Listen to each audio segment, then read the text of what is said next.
கடந்த காலத்தில் திருநெல்வேலி, தூத்துக்குடி, கன்னியாகுமரி, தென்காசி உள்ளிட்ட தென் தமிழக மாவட்டத்தில் கடும் மழை பொழிஞ்சது.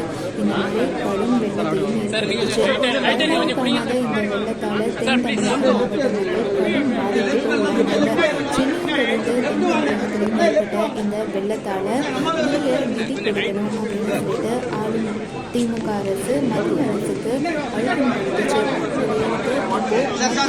அமைச்சர் நிர்மலா சீதாராமன் தூத்துக்குடி மாவட்டத்தை நேரடியாக ஆய்வு செய்ய இன்னைக்கு வருகை தந்திருக்காங்க. தூத்துக்குடி மாவட்ட ஆட்சியர் அலுவலகத்தில் இந்த கூட்டம் நடந்துச்சு.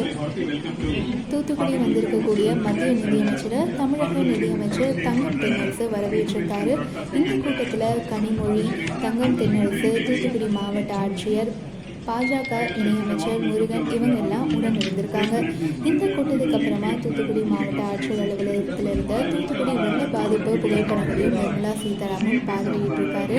இதை தொடர்ந்து நடவடிக்கைகள் எடுக்கப்படும் அப்படின்னு சொல்லிட்டு இன்சூரன்ஸ் வங்கி அதிகாரிகள் கூடயும் பேசியிருக்காங்க நிர்மலா சீதாராமன்.